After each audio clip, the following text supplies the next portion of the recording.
Case People versus Thomas Styron. Here we go. The public defender of Otello on behalf of Mr. Styron, who's to my left. Well, let's talk to the judge about that, right? We've been through this. Seems to be some confusion. What's the confusion? I've stated multiple times on the record that I wish to represent myself. Well, I thought we got rid of that issue the last. Yeah, I thought so too. I spoke to this gentleman right here and expressed my wish to represent myself as well. All right. Well, if he doesn't want you, I mean, we'll figure that out in a moment. So, Mr. Styron, we're going to go through this again. What do we want to do in this case? You understand what you're charged with, sir? So, I understand what the charges are against me, yeah. Okay, look, you're going to have to give me straightforward answers to my questions because I've got to make sure that you understand certain things. I got to do certain things here. From my understanding, you understand, first of all, that if you do be direct, you want to smile about it and laugh about it, take him back. We'll call him out later. Take him back. You keep laughing. You laugh one more time, that's 30 days. Go contempt. Look it up. Court calls the case of the People versus Styron. Recall.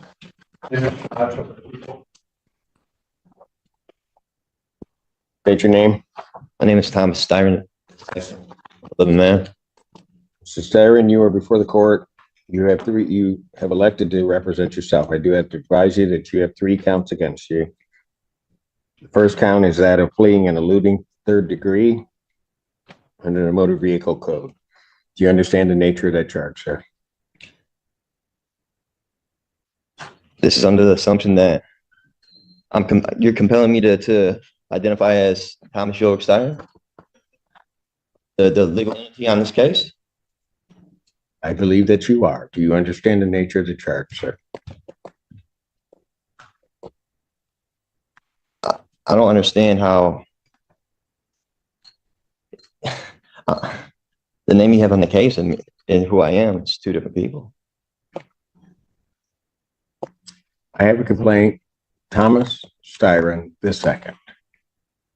Do you understand that that individual is charged with fleeing and eluding 3rd degree? So, Do you understand the nature of that charge? You just need to answer my question. for the record, Take him back, and when he decides he wants to cooperate, we'll bring him back. Maybe. I'm not threatening you. Say one more word, and that's 30 days. 30 days. Recalls case, People of the State of Michigan versus Thomas Styron II. Mr. Styron, you are before the court on a felony complaint that does allege count 1. But I'm going to presume, since you do not want to answer the court's questions, that you understand English and understand what I'm saying. You are before the court on 3 charges. Count 1 is the charge of fleeing and eluding 3rd degree. Under the Michigan Motor Vehicle Code, that is a felony punishable by up to 5 years incarceration or $1,000 fine plus court cost, and would require the Secretary of State to suspend your license for up to 1 year upon conviction. Count 2 is assaulting, resisting, and obstructing a police officer. That is a felony or high court misdemeanor punishable by up to 2 years incarceration and or a $2,000 fine plus court cost. Count 3 is a misdemeanor offense of operating with a license suspended, denied, and or revoked. That is a misdemeanor as indicated, punishable by up to 93 days, $500 fine plus court cost. Your vehicle could be subject to immobilization. Since you refused previously to answer my acknowledgement as to whether you understand that, I will assume that you understand what you're charged with. You are also entitled to be represented by counsel at this and all subsequent proceedings. If you could not afford to hire an attorney would be provided at public expense to represent you in this matter. You are entitled, as indicated, to be represented at this proceeding, all subsequent proceedings, including your preliminary examination, and if the matter were to proceed by trial, you would be entitled to counsel. It is, as we have gone through the previous proceedings, the court's understanding that you do not wish to be represented by counsel, and that this matter will then proceed forth with you representing yourself. I have to advise you that in representing yourself, the court will make the presumption that you understand the Michigan court rules, those regarding both procedure and those regarding evidence. The court will not be providing any legal assistance to you during the course of those proceedings and will hold you to the same standards that I would hold an attorney representing or practicing before this court. So, with all of that, and with the court's understanding that you do not want to be represented by counsel, I will set this matter for its next proceeding. You understand I'm a beneficiary, not trustee, right? That will be the preliminary examination. I will set the preliminary examination. Has discovery been provided to the defendant? Your Honor, it was previously represented by the public defender. I don't know if they turned over the paperwork to him. Does anybody from the public defender's office know whether or not the defendant has been provided discovery? Mr. Odetella. Thank you, sir. Thank you. Your Honor, we have the discovery. I have not been able to share that discovery with Mr. Steyer, and I tried to speak with him and go over it, but I'd be happy to turn that over to him at the first available. All right. If you would either turn that over to the court officer so that they can provide that to Mr. Steyer so that he has the discovery, and if you could do that today, I would appreciate it. Yes, Your Honor. I'm setting the preliminary examination. Thank you, sir. Yes. The people would have their witnesses available June 11th. Set this matter for preliminary examination in person, June 11th, 2024, 9 a.m. That is before me.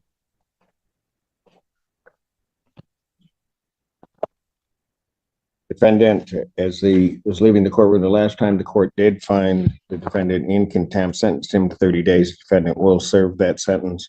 The court will sign the judgment of sentence regarding the contempt. I don't understand how that's possible. Like I said, So first of all, watch your beneficiary. You're language. treating me as if I'm the trustee, or I don't want to partake in any trust fraud or anything like that. Is this a statutory trust matter involved in this? Is my social security number attached to this at all?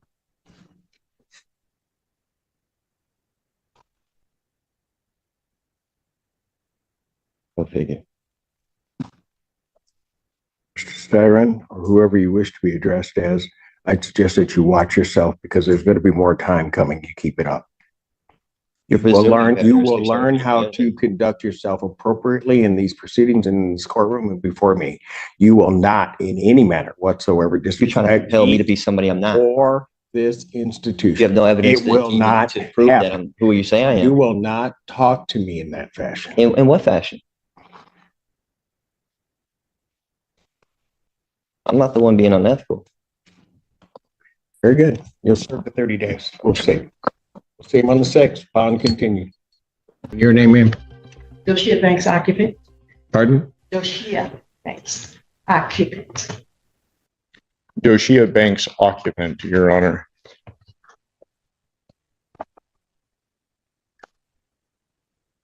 Okay. So you're not Miss Whitlow? No,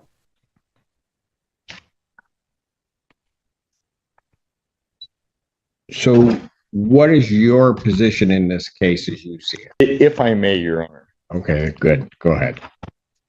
Ms. Banks claims to be an occupant of the property. She filed a bankruptcy case listing the property as hers. The bankruptcy stay was lifted, which gave rise to our motion to reopen the case. The order lifting stay I would like to present to the court because it has some interesting language in it, Your Honor, which includes, it is further ordered that the bankruptcy court finding this filing of this petition was part of a scheme to delay, hinder, and defraud VMC REO LLC. Additionally, Your Honor, the bankruptcy court ordered, let me see, notwithstanding Rule 4001A3, a bankruptcy rule, Right. creditor VMC REO LLC may execute on its order immediately. The order shall be binding and effective despite any conversion of this bankruptcy case to a case under any other chapter of Title 11 of the United States Bankruptcy Code.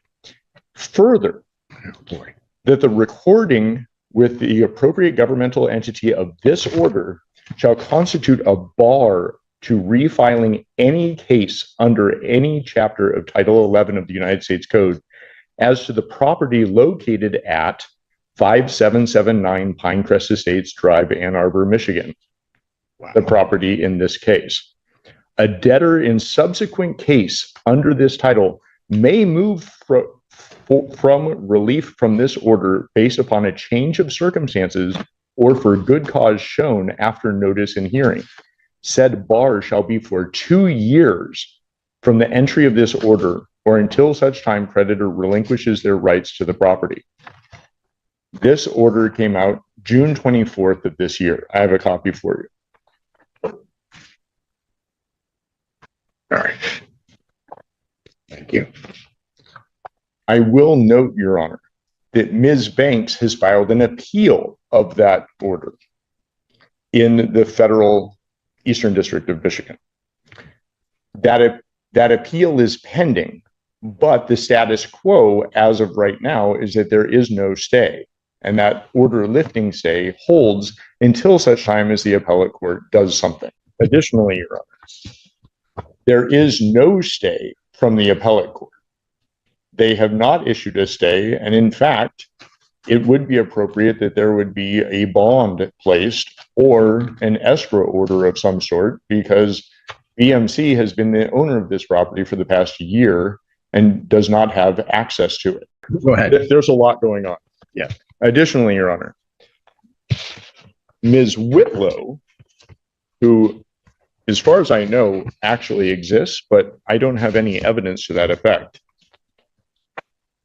has not appeared in any hearings in this court, did not appear for her deposition that she was noticed for in the federal case, and in a federal case, the federal court issued a show cause order to Ms. Whitlow that she had to present certain documents from this court, which she failed to do. Her deadline to do so was, I believe, July 3rd. Let me confirm that. Oh no, July 10th. And she did not supply any of those documents. I can present that show cause order if you would like. I don't know that I need that because Okay. I'm not. The reason that I mention all of this, Your Honor, Go ahead.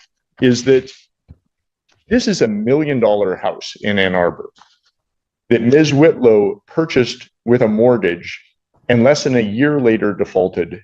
The foreclosure went through, the sale occurred, the redemption period expired, and we came forward to evict. Since then, there have been multiple bankruptcies. Ms. Whitlow filed 2 different bankruptcy cases. A young man who apparently lives in Arizona filed a bankruptcy case and listed this property as his residence. Ms. Banks has filed a bankruptcy case and listed the property as her residence. It should also be noted that Ms. Banks was a bankruptcy preparer and has been forbidden from the bankruptcy court from preparing bankruptcies for anyone other than herself. The order lifting the automatic stay talks about that scheme of fraud. I list all of these things to show that the scheme continues. And that's why we would like to reopen this case, because there is no stay in place. We would like to move forward with an immediate eviction, at most an 11-day vacate. And if for some reason that would not be amenable to the court, we would ask for an escrow order or a bond. On $1 million property, I think it would be reasonable that $10,000 a month rent would be reasonable. Just for 60 seconds, and then I wrote something up because I am nervous, quite nervous. But I, Doshia Banks, is respectfully appear, specially and conditionally, for the sole purpose of protecting federally vested occupancy rights and opposing unlawful state action. I expressly do not consent to this court's jurisdiction and do not. Well, then Any right. you are not a named party. So if you're not consenting to this court's jurisdiction, sit down. Oh, You can go because you're not a named party. I have a lease. You are not a named party on this. You may have a lease with someone else and No, then I have you a can lease go with challenge it. Whitlow. With who? With Whitlow. Ms. Then Whitlow, you need to go against Miss Whitlow. Pardon me? Then you may need to go against Miss Whitlow. But if you're not consenting to the jurisdiction of this court, you might as well just sit down. You are not a named party. I do not have to hear from you. Oh, I see. So I need to, I don't know what you need to do, but well, let me respond. to what? You're not consenting to the jurisdiction of this court. Why am I hearing from you? I'm recanting You're recanting what? what I just stated. Which part? The part that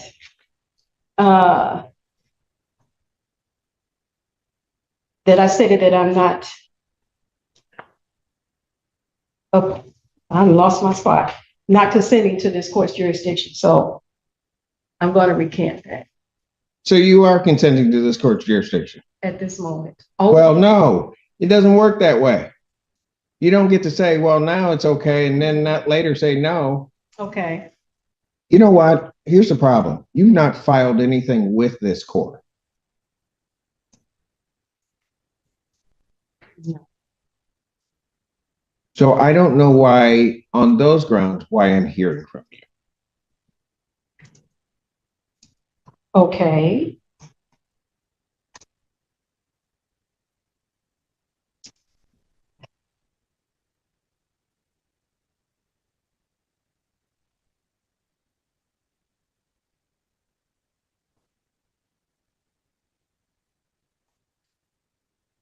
If I may, I do have time, I do believe, to go file an answer and counterclaim. I was just led under An false answer and pretenses counterclaim to what? to their complaint for eviction. You have a lease with, allegedly, with Miss Whitlam. Correct. Then that is who you need to pursue it against, Okay. And or whatever the heck you're doing. well, Because you don't have, there is no privity of contract to the extent there would be, or relationship as between the plaintiff in this case and you. okay, I'm not really understanding, but Well, let me put it a little bit more simply. If I grant the relief of the plaintiff in this case and grant an order of a judgment and an order of eviction in Okay. 10 days, okay, any claim of your interest in that property, you have to go after the Whitlows because that's the only person you have a contract with. Allegedly have a contract with. okay. No, there is an actual contract. I don't know that, man. We've actually been. I don't know that. Okay. I know you don't know that 'cause it's not before you. Correct. I see. I see. So basically, the notice of removal that the Whitlows did, They are not here. I don't know. I have documents that are not, that they filed with this court that are not signed. So I don't have to accept them. She has not appeared before this court, or they have not appeared before this court. And so as far as I'm concerned, any relief they're requesting, I can, and as of right, deny, and it should be denied also on the merits of whatever the motion is. But I can deny it because they're not here. okay.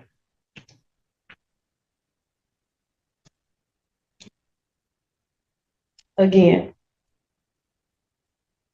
stating to me, I want to make sure I'm clear that my issue is with the Whitlows, not with VMC. Ma'am, I am not giving you legal advice. No, I You're don't- telling me that you have a contract. I do not know that you have a contract, but if you wish to enforce that contract, that's who you're going to have the issue with. You're not going to have the issue with the plaintiff in this case because they have right to own the property. Okay.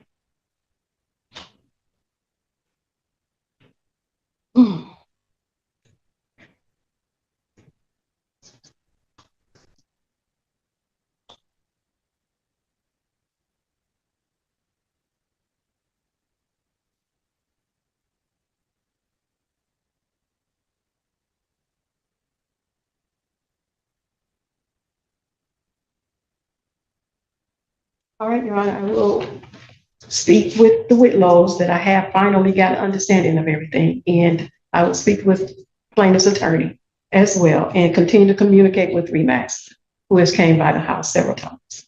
All right. Based upon the representation of counsel, I'm going to grant their motion to reopen this case. I'm going to issue a judgment in the plaintiff's favor for possession with the writ to issue 10 days of my signing.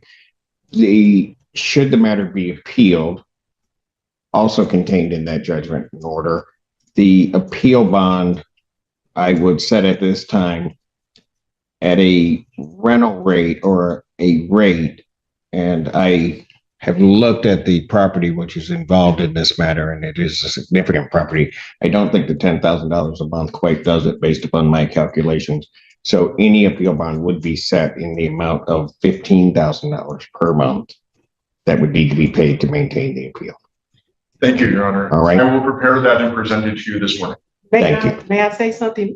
Our lease payments was not that high at all. I'm not sure what her mortgage payments were. That was not our amount we paid. Then I'll tell you what. If the Whitlows wish to come and object to my order of $15,000 as an appropriate bond, they may do so. I do not believe that you have standing to object to the court's order.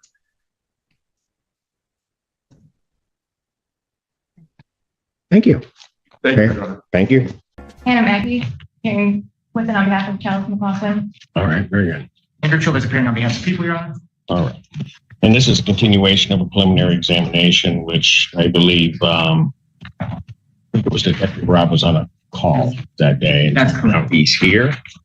And so you may call your next one. Thank you, Your Honor. People would call Thomas Robb to the stand. All right. Sir, please come forward to be sworn.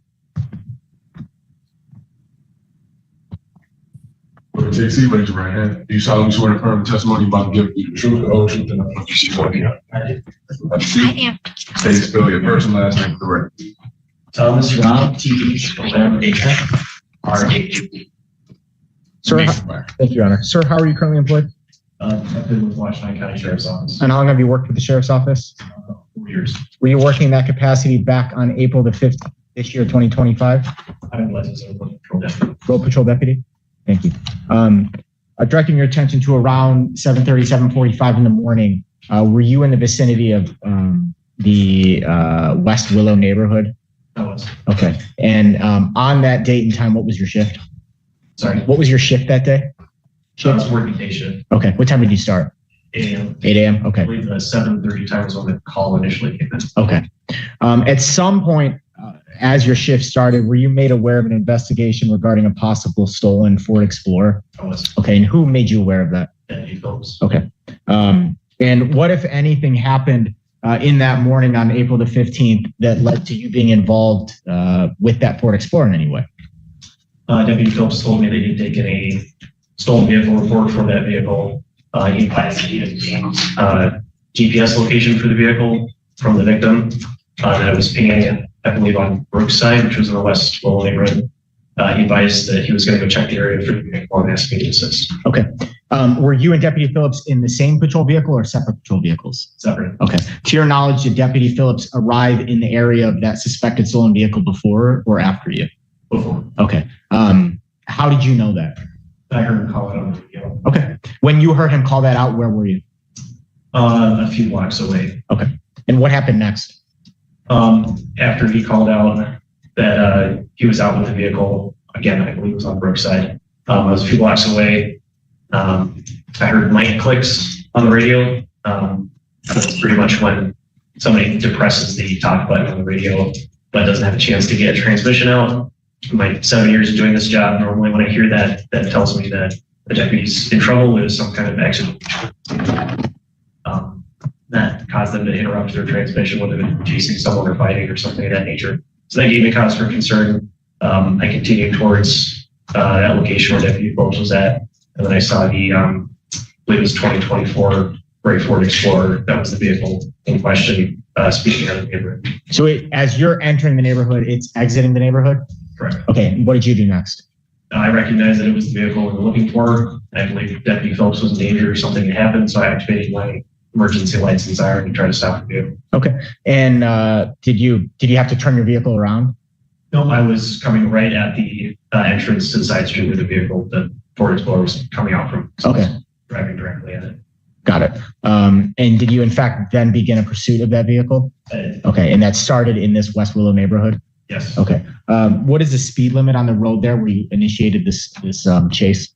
It's a residential neighborhood, so 25 miles an hour. Okay. Did the vehicle pull over after you activated your overhead equipment? No. Okay. What happened next? The vehicle accelerated and tried to evade me. And did you continue to pursue the vehicle? I did. And for how long did you continue to pursue this vehicle before it was eventually stopped? I believe about 10 minutes or so. I don't recall exactly. Okay. Where during that time, do you know, Detective Rob, what speeds did you get to? I believe maximum speed was about 130 miles an hour. 130? Yes. Okay. What sort of vehicle were you in? A Ford Explorer. Okay. It was a fully marked patrol car. Thank you. At what point did this chase terminate in any way? Van Buren police assisted us with the pursuit. It was a Van Buren officer deployed stop sticks, which the stolen vehicle ran over, which caused, I don't know if it was one or multiple tires to deflate, and then the vehicle crashed into a berm at the entrance to a neighborhood. I believe it was at the end of any course roads. And that's in Van Buren Township? I believe so. Okay. From the time period that you started this pursuit in the West Willow neighborhood to the time that it ended in Van Buren Township, did you ever lose sight of this Ford Explorer? No. After the vehicle was hit the stop sticks and crashed into the ditch, were you able to determine if the vehicle was occupied? Yes, I was. And were you able to see anyone in that vehicle? Yes. Okay. Are any of the individuals that you saw in that vehicle on April the 15th in the courtroom here today? Yes. Can you identify an article of clothing that they're wearing? Yes, it was Charles McLaughlin. He's sitting to my left wearing a green jumpsuit. And where, Your Honor, may the record reflect in court identification of the defendant? Without objection, record show so reflect. And where in the vehicle did you observe the defendant? He was exiting the driver's seat. Okay. Was there anyone else in the vehicle? No. And what did you do at that point when you made contact with the defendant in the driver's seat of this vehicle? He was exiting the driver's seat. I told him to show me his hands and get on the ground. He did. I placed him in handcuffs. Okay. Did he appear to be injured in any way? I believe he had some scrapes or bruising on his arms. Maybe, I think he might have had a small amount of blood on his lower lip, if I recall. Okay. Is it, do you recall, did like the airbags deploy in this crash? I don't recall. Okay.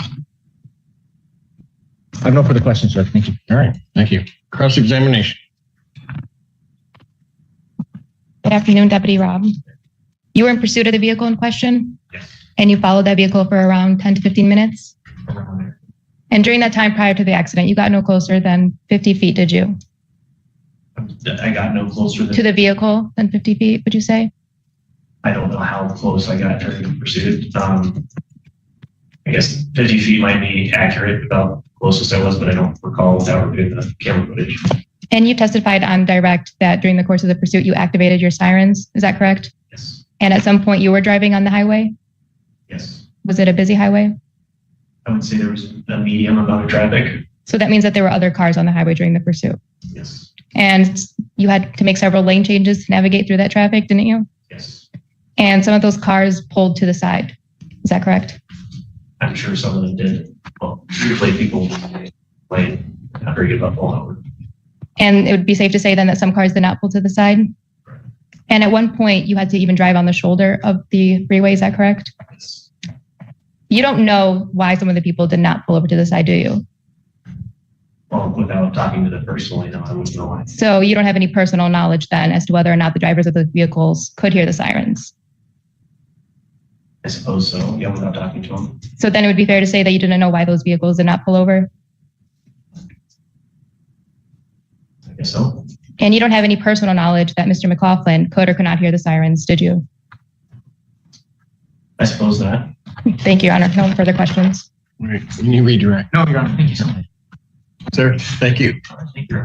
Your Honor, with Detective Rob's testimony, the people have no further witnesses, the people press. Any witnesses for the defense?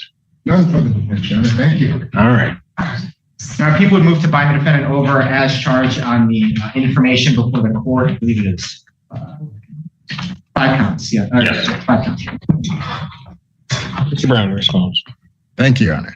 Your Honor, the court listened to the testimony previously from Deputy Phillips. It also heard the testimony from Deputy Robb. So the counts that we have that the prosecution is requesting for bind over are assault with intent to murder. That would be on Deputy Phillips. There's fleeing and eluding. That would be on Deputy Robb. There's receiving and concealing a motor vehicle, an unlawful driving away, and a resisting and obstructing causing injury. And I think that last one goes to Deputy Phillips. So I know it's been a bit, so we probably should go over what the prior testimony was. The testimony from the Deputy Phillips was that on April 15th, he was on road patrol. He'd gotten a call that a reference a stolen vehicle at the Marriott. He responded, had contact with the owner. The vehicle described as stolen was a gray Ford that was stolen sometime during the night. I don't know if we ever really narrowed that down to exactly what time that vehicle would have been stolen. That was entered into lien. At some point, they got to the cul-de-sac in West Willow where the GPS told them that the vehicle would be found.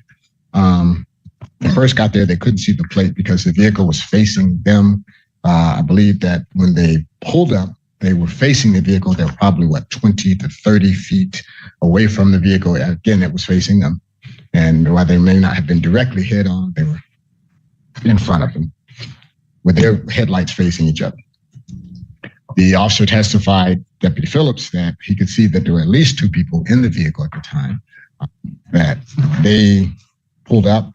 But then once they came to a stop, they said they were going to conduct a modified felony stop. Deputy Phillips said he unholstered his pistol. 2 passengers then got out. And so 2 people got out of the vehicle. And they started walking away from patrol car as well as the vehicle that they were in. Said he couldn't see the driver at first. Later could see who the driver was at about 15 feet. Said he yelled to the driver to turn the car off. So I believe the car was still running at this time. This point, his weapon is drawn. He says that he stepped out away from his vehicle into a space. This is a cul-de-sac. And as the testimony was developed, there was a space between the front of his vehicle, where he was the passenger, got out, and a space in the street from where a vehicle could pass through. He said he got out, couldn't recall whether or not he'd raised his hand, but he did get out and he got into that space. He said he could see the vehicle, the wheels turning, and that the car then drove at him without veering. He had his weapon drawn. And the vehicle, once it got started, did not stop, drove at him, clipped him on the knee as he had to jump to move to get out of the way of the vehicle. He did say that the vehicle does not stop after that. I asked him if the driver said anything to him. He said that there was nothing said, no threats made or anything like that. He did say he had recognized the driver as Mr. McLaughlin. He then testified that he and his partner then got into the vehicle and left in pursuit. So what we have then is the vehicle stolen sometime in the night. We do not know, or there was no testimony given as to who drove that vehicle away. We do know when the vehicle is seen again, there are 2, 3 people in the vehicle. And I'm not clear as to how much time has passed. It's been a few hours. So we don't know if the person who took the vehicle, drove the vehicle away from the scene, is even in the vehicle when it's reached at West Willow, because there's been no testimony given for that. If the court remembers differently, certainly they could say, but as I recall the testimony, they spoke with the person who owned the vehicle and they simply said that the vehicle was taken in the night and they had a GPS and they're able to track them. So at the time that the officers or deputies are looking for the vehicle, tracking the vehicle, they have no idea who has taken the vehicle, male or female, white or black, fat or skinny, tall or short. There is no description of the driver or the person who actually drove away with the vehicle. We just don't have that. But what we do have is 3 people who are associated with the vehicle. One person is in the driver's seat, and several hours that have passed since the vehicle was driven away from the spot. So let's go back to the first charge, which is assault with intent to murder. So based on Mr. Chalice McLaughlin driving at the officer who was in the space through which the vehicle must pass in order to leave the scene, based on him driving at the officer and hitting him, the prosecution is charged assault with intent to murder. Now, most of the time we see this is usually charged as felonious assault. In fact, every time I've ever seen this, it's been charged as felonious assault. And there is a reason that it's charged as felonious assault. First, in order to prove assault with intent to murder, prosecution must show evidence which would have supported murder had death occurred. That's first degree. They have to show that it was a first degree murder because they have to, in this, back up. This is People versus Sis Medea. That's 167 Mich 210. They have to show that that murder, that had death occurred, it would have been properly charged with murder. So, second, let's go with People versus Todd, 186 Mich App 625, 1980. There must be an intent to kill in order for you to have for murder. For you to have murder, there must be an intent to kill. And this is what the prosecution is no doubt going to argue.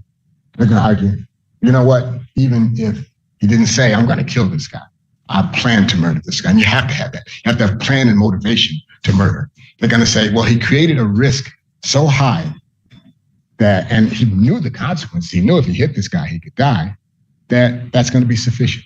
And I think would be the logical thing to argue, that the risk that he created with the knowledge of the probable consequence, that'd be sufficient. But the law would not support that. People versus Milton, 81 Mich App 515, 1978. There must be some time for premeditation and deliberation. So remember, the court may recall that it was 6 seconds from the time the officer got out of his vehicle and stood in that area in order to stop this vehicle from leaving. 6 seconds. Now, the law does not define how much time you need for planning and premeditation. It doesn't do that. But it is clear where there is no evidence of planning and motivation. They have to show that. They have to show some plan, some motivation to kill this person. What you've seen is a motivation to flee the area, perhaps. But there is no evidence put before this court that when this vehicle was driven at that officer, that the plan or the motivation, the intention or the premeditation was to kill anyone. And they have to show that. It's not enough that they show, well, it's likely. But isn't that a really a question of fact? No. As to whether or not. Good question. The evidence is sufficient. Good question. Because People versus Oster, 67 Mich App says, where there is no evidence of planning or motivation, bind over is erroneous. So no, it's not a question of fact. And it's a great question, but People versus Oster has already answered that for us. You've already said, have you not, that even though it's a 6 second time frame, that could be, or a fact finder could conclude that there's sufficient time for the premeditation. Right? Thank you. I've not said that. Well, I know you're not saying that, but you are saying that the case law does not indicate that de facto says that there is not enough time because the time frame is not spelled out. Right. The time frame is not spelled out. That doesn't automatically mean that it's an issue for the trier of fact, because they still have some duty, Your Honor, to show that there was some planning and motivation. That's what you're giving, if you were to bind over based on what you have here, you'd be taking away their duty. You'd be relieving them of their duty to put that evidence in, and that's what they have at preliminary examination. They have a duty to show that there was some planning. You can't simply say, well, you know what? Since the law says that, there's no time frame, then hey, that's enough. They have to actively show that there was a plan of premeditation to murder. It's not simply, well, You know what? And again, if you couple that with People versus Milton, where even the creation of a high risk of death with knowledge of the probable consequences is insufficient, that makes their duty very clear, Your Honor. They can't simply just toss these things out without showing exactly what they need to show, and that is that there must be some premeditation, some plan to do so. They have an active, affirmative duty to show that. They simply can't say, well, what he did was risky, and that's enough. They can't say, well, since there's no time frame, that's enough. They have to show you that there was a premeditation and a plan. And the most likely thing that was going on here was Mr. Jackson was trying to leave the area. The officer got into that area, and in the 6 seconds that it got for him to get out of his vehicle and to walk into that space where the vehicle had the only space where they could get by, and they ended up hitting him. Premeditation necessary for first-degree murder implied where it involves a police officer? There's no exception for police officers. There's no police officer exception. No. But where it becomes first-degree murder, it's implied. Because there are certain types of acts that constitute first-degree murder. Right. Right? One of those would be the potential killing or the killing of a police officer, where the premeditation is implied. So you're saying there is an exception for police officers with acts that I'm not saying it's an exception. I'm just saying there are certain things that will constitute implicit premeditation from the standard definition. So you're saying that there is a police officer, something that specifically. I don't know if you want to call it an exception. I'm saying that there's something unique as to police officers, such as it would be where a murder occurs during during a first-degree CSC. That's a felony murder consideration, Your Honor. Well, and I don't. It can be, it can be that. But even when you're talking about it being murder, what you're doing is you're implying the premeditation necessary. Because it's a police officer, so forth. So what you're saying, some clear. I asked the question, isn't there an exception? I do not believe there is. I do not believe that the law changes. And Your Honor, that's equal protection. My client is entitled to equal protection under. I don't think it has any equal protection implication. It's just a question of whether or not under the statute that gives that there is an exception. Well, it is equal protection. An exception. It is equal protection in that my client is entitled to, and I don't believe that this exists. Certainly, we can research it if the court believes that actions. I just asked the question. Well, okay. So my response is, I do not believe that that is a thing. I do believe that that's a thinking in charging what in every other case is always charged as a felonious assault. I do believe that there's a thinking, and that's where the equal protection comes in. That's exactly where the equal protection comes in. I don't know. Because my client I don't know if that's equal protection. Well, I'll explain to you why I think so. Well, I don't need it. Okay. Because I don't think you've rejected it up front. Okay, fine. I rejected it outright. Okay, all right, fine. Well, Your Honor, then I have to say I reject the notion that police officers have some sort of protected status. Well, you can reject it. I asked the question. You're saying no. I'm saying I'll no. hear from the people when they get there. Okay, all right. So let's move past that. Let's go to the unlawful driving away. Now, as I recall the evidence coming out, and the court may remember differently, there was no identification of who drove that vehicle away. And for unlawful driving away, the person who drives the vehicle away. I hear that argument, but does it matter whether it was driven from the scene or from the hotel? Is it really going to matter? Yes, because one is receiving and concealing stolen goods and one is driving away. The thief has to drive the vehicle away. If they put no evidence before you, let me back it up. Sure, you can certainly say that recent possession of stolen goods leads to the inference that a person knows the property is stolen. It does not lead to the inference that the person stole the property.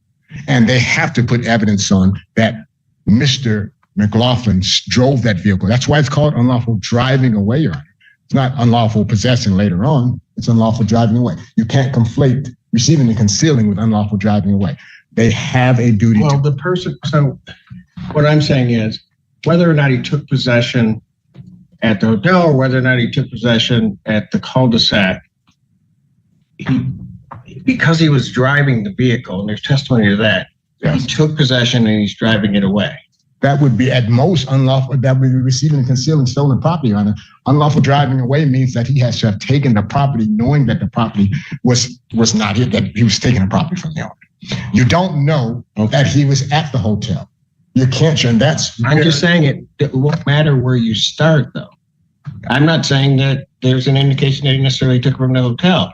If you concede that point, I'm saying the unlawful driving away can happen at the point of the cul-de-sac. Then how do you get receiving and concealing stolen property? How do you distinguish the two if you're going to say it's always a... I'm not here for reasonable doubt. I'm not here to answer your questions. So you can go ahead with your argument. All right, so let's make sure that we're clear on that. Unlawful driving away demands that the person take the vehicle, take possession of the vehicle, in contradiction or in contrast to the owner. If he takes possession of the property from someone else who stole it, he's not an unlawful driver away of a vehicle. He may be someone who receives and conceals. The problem for the prosecution's case, Your Honor, is they have not established who took the property from the owner, or at least where the owner had the property last. And they have to do that. Just because you can say that he was in the vehicle later does not and cannot support a UDAA. At best, it can support a receiving and concealing of stolen property if you go with the thought that recent possession of stolen property, knowledge that the property itself is stolen. But it does not support a claim that the person, whoever is in possession of it, actually took that vehicle. And that's what UDAA demands. They have to have taken the vehicle from the possession or control of the owner, even though it's in a parking lot and the owner may be elsewhere. They have to have taken it there. If they drive it later, at best, that's a receiving and concealing. It's not a UDAA. That's not what the law says for UDAA. If you argue something differently, then always, if someone steals the car, hands me, and that's another thing too. There's not been any evidence put on that my client had the keys or didn't have the keys. But even getting past that part, getting past the notion that someone may have given him the keys elsewhere, I can concede that it's relatively recent possession, even though we don't have enough time, or we don't have a specific time period, how long the vehicle was taken or when my client would have come in possession of that vehicle. And that's important when he comes in possession.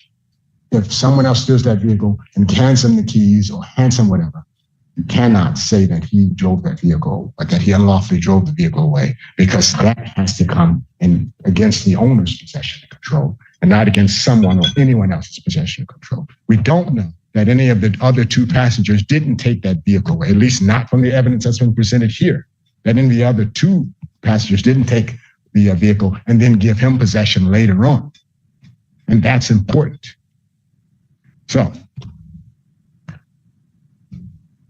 with respect to the 2, 3, and 5 counts 2, 3, and 5, I believe that those are in fact issues for the trier of fact. With respect to count 1, I don't believe that the prosecutor has met its burden of proof. And if the prosecution can get up and say that there is an exception for police officers, as the court suggests, and they can cite some case law. I asked the question, Mr. Brown, so don't put words in my mouth. I'll hear from them. All right, fine. So, and also with the UDAA, I don't think they've met their burden there. Response. I'll start with the assault with intentional murder. So looking at the jury instruction 17, misdemeanor pattern, criminal jury instruction 17.3, assault with intent to murder requires the defendant tried to physically injure another person. Second, that when the defendant committed the assault, he had the ability to cause an injury, or at least believe that he had that ability. And third, that the defendant intended to kill the person and the circumstances did not legally excuse or reduce the crime. Intended to kill the person, not intended to commit first-degree murder. That's a very different thing. And looking at People versus Erickson, a Michigan Court of Appeals published case 288, Mishap 192, this is from 2010, specifically states this, points to this jury instruction as the elements of assault with intent to commit murder. It is not assault with intent to commit first-degree murder. It's just assault with intent to commit murder. So I don't even need to address that issue, whether there's an exception There's nothing in the jury instruction that requires that. Okay. And so then we're left with the question of is the defendant in driving a Ford Explorer at Deputy Phillips intending, can you infer from that behavior an intent to kill? And the argument before the court that the people would put forth is when you're piloting what is probably a 4,500 or 5,000 pound object, accelerating and pointing that vehicle at an individual, you absolutely, that those actions, there is a logical inference that can be argued that would create a question of fact that you're intending to kill that person. That's a we're not talking about a motorcycle or a scooter or a golf cart or anything else. We're talking about a Ford Explorer. This is a large vehicle. The defendant looked, based on the testimony of Deputy Phillips, he was looking right at him. Deputy Phillips is attempting to get him stopped. He steers in the direction of Deputy Phillips, hits the gas, and hits him. Now, granted, Deputy Phillips was able to get out of the way, and it only struck his knee and kind of fell to the ground. But we have to consider the actions of the defendant, and I think to a probable cause standard, there is certainly a question of fact as to the defendant's intent. But unequivocally, if you take a Ford Explorer and you floor it and you aim it at someone, you can kill them. That is just common sense. Regarding the UDAA, again, relying on the jury instructions, unlawful driving away out of automobile requires first that the vehicle belonged to someone else. Second, that the defendant took possession of the vehicle and drove it away. And third, that these acts were both done without authority or without the owner's permission. Fourth, the defendant intended to take the vehicle without authority, knowing that he or she did not have the authority to take the vehicle and drive it away. As the court alluded to, that doesn't require that you must take the vehicle from the first place it was stolen. Now, I think that there's a logical argument and facts such that the location of the hotel versus the location of where this vehicle was found and the time frame that it happened at some point overnight, and this is 7:30, 8 o'clock in the morning. Again, there's a logical inference, circumstantial evidence to suggest that the defendant did in fact take that vehicle from the hotel parking lot. We're not talking about one state over or 200 miles away, something to that effect. But I believe that, again, there is sufficient evidence before this court to a probable cause standard that there is a question of fact regarding that count. And I believe the defendant should be bound over on all 5 counts. All right, thank you. With reference to, there is no dispute as to a bind over on counts 2, 3, and 5. Therefore, the court also does believe that the people have sustained their burden and the defendant would be bound over on counts 2, 3, and 5 without objection as they raise issues of fact. In terms of the unlawful driving away of a motor vehicle, again, it would be this court going into the province of the jury as to when they first saw the defendant in the vehicle. Certainly a jury could reasonably infer from the hotel, the timing and everything else that it was indeed the defendant who did that. I don't think that people have to go beyond that. So certainly under that, if the theory is correct that it's got to be taken from the location from the owner, but I don't think that that's correct. But still, even then, I think a reasonable fact finder could conclude that. As it relates to the other piece of that, I think an individual can be charged with the unlawful driving away of a motor vehicle when they took possession or assisted in taking possession of that vehicle. I don't think it excludes, it doesn't get charged or can't be found to the exclusion of something else, a receipt and concealment. Certainly a reasonable fact finder could conclude that the defendant did, even at that location, take and or assist in the taking of that vehicle and its unlawful driving away. So that charge would be proper. A fact finder could conclude that, so the court would bind the defendant over for those reasons on count 4. With reference to count 1, the assault with intent to murder, I also do not believe that it requires first-degree murder and some premeditation within that. It is really the intent to kill, as the instruction indicates. But even though I do believe that if it were to require that, I think that premeditation is implied within the actions of the defendant because of what was happening, and there's no equal protection argument regarding that. However, very clear in the testimony where a reasonable fact finder could conclude the intent was Deputy Phillips' testimony that as he's there, the wheels of that vehicle are pointed right at him as it's accelerating out. It's not a circumstance where they were trying to go around him, they were trying to do whatever. And certainly a reasonable fact finder could conclude that that was an attempt to strike and kill Deputy Phillips. And that, as it then relates to count 5, maybe by the grace of God, Deputy Phillips gets out of the way his leg is hit and injured. But that would, even though he's able to do that, that doesn't necessarily negate the intent of the defendant or what one could find as the intent to kill in this case. And the court believes that there is sufficient evidence as it regards that under either theory of the first-degree murder or under the notion of kill. I think there's sufficient evidence to go forth to a jury on that charge, and therefore the court would find that the people have sustained their burden and bind the defendant over on count one. So to conclude, the defendant will be bound over to stand trial on all 5 counts.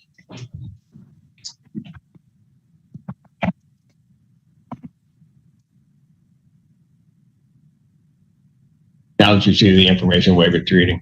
Yes, sir. I'll let you see the reading for the record. I'm going to enter a plea not guilty. And having waived formal reading, pleading not guilty as to all counts, court will enter that plea. Pretrial will be set for August 13, 2025 at 1:30 with Judge Conlon. August 13, 2025, 1:30, Judge Conlon. Bond will continue. Thank you. This courtroom proceeding delivers several intense moments, beginning with Thomas Styron insisting that he has the right to represent himself while repeatedly questioning the court's authority and even challenging whether the name on the case legally identifies him.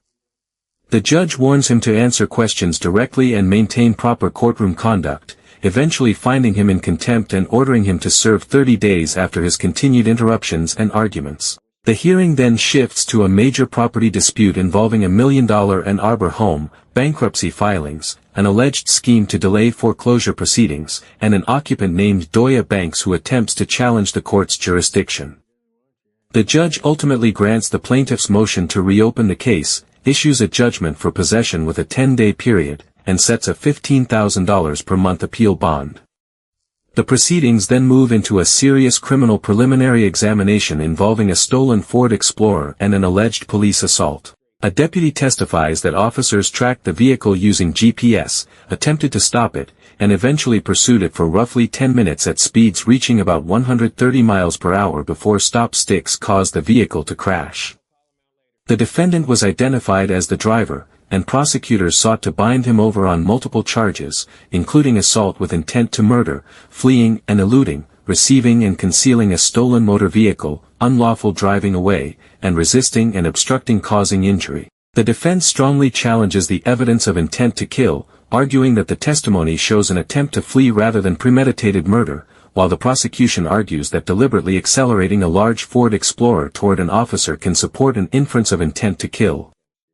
The judge is ultimately left to weigh the testimony, the applicable law, and whether the evidence presented at the preliminary examination is sufficient to move the serious charges forward.